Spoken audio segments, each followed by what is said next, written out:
Mes chers élèves, bonjour. Donc, c'est le mardi 24 mars 2020. Je souhaite que vous allez bien. Aujourd'hui, on va commencer, ou bien on va débuter une nouvelle leçon de vocabulaire. La leçon a été divisée en deux, les contraires et les synonymes. Avant de parler des synonymes, je veux bien, ou bien je tiens à faire un petit rappel sur un contraire. Donc, le contraire, c'est un mot de sens opposé. Ce n'est pas le même sens, mais c'est un mot de sens opposé. Par exemple, petit, grand, content, triste. Ce sont des contraires. Maintenant, on va voir les synonymes.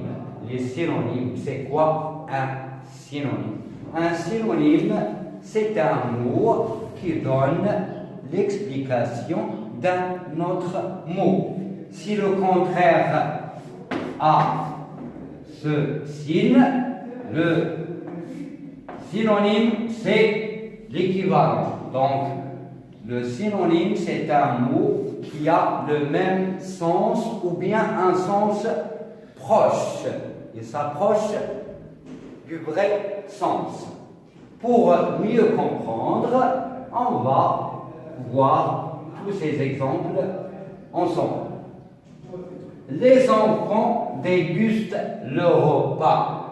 Les enfants dégustent le repas. Donc, les enfants mangent le repas. Déguster et manger ont le même sens.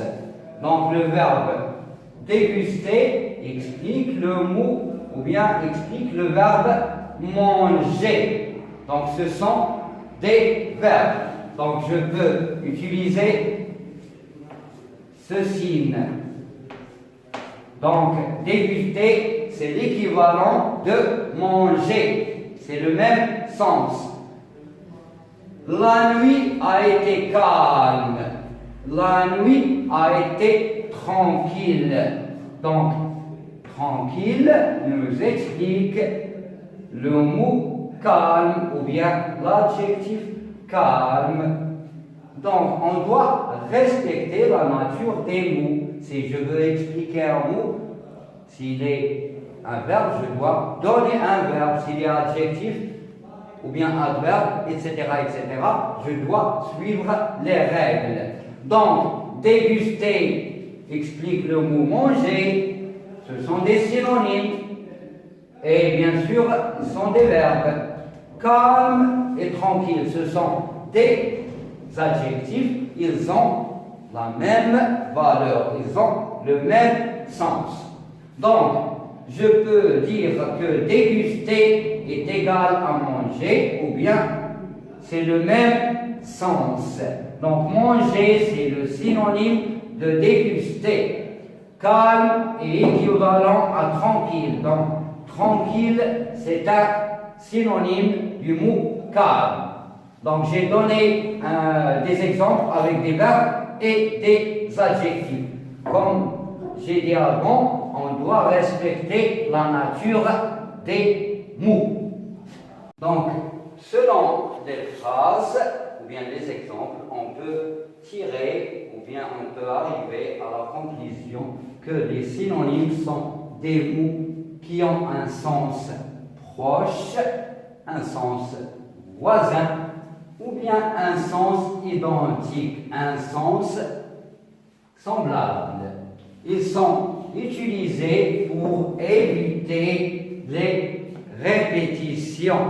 Pour éviter les répétitions, c'est pour ne pas répéter certains mots. Exemple, cette vieille dame est triste. Cette vieille dame est triste. Cette dame âgée semble mécontente. Donc, regardez ces adjectifs, vieille et âgée. Vieille et âgée. Les deux mots ont le même sens. Les deux autres adjectifs, triste, mécontente. triste, mécontente ou bien malheureuse. Ici, vieille, âgée. Donc, âgée, c'est un synonyme du mot vieille. Je répète, vieille, c'est l'équivalent de âgé. Et triste, c'est l'équivalent de mécontente. Donc, pour mieux comprendre notre théorie ou bien notre leçon, on va tout de suite faire un exercice d'application. La consigne est la suivante. Relie les synonymes en a géant, commencé, chagrin, gentiment. L'autre liste en a tristesse, poliment, grand, débuté. Donc géant, c'est un adjectif. Je cherche ici le même sens. Un nom, un adverbe, un verbe. Donc, géant, c'est le synonyme, ou bien on a le même sens, géant et grand. Commencer une chose, c'est débuter. Donc, ce sont des verbes. Débuter est le synonyme de commencer.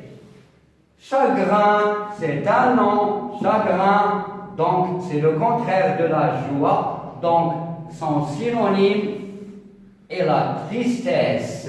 Et la tristesse. Il nous reste l'adverbe gentiment. C'est quoi gentiment?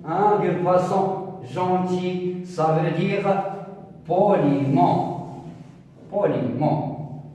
Donc, notre leçon touche à sa fin. J'espère que vous avez bien compris. Je vais vous envoyer la leçon sur papier à travers le lien WhatsApp bien sûr, et je vais vous donner des exercices bien sûr qu'on va corriger après tous ensemble.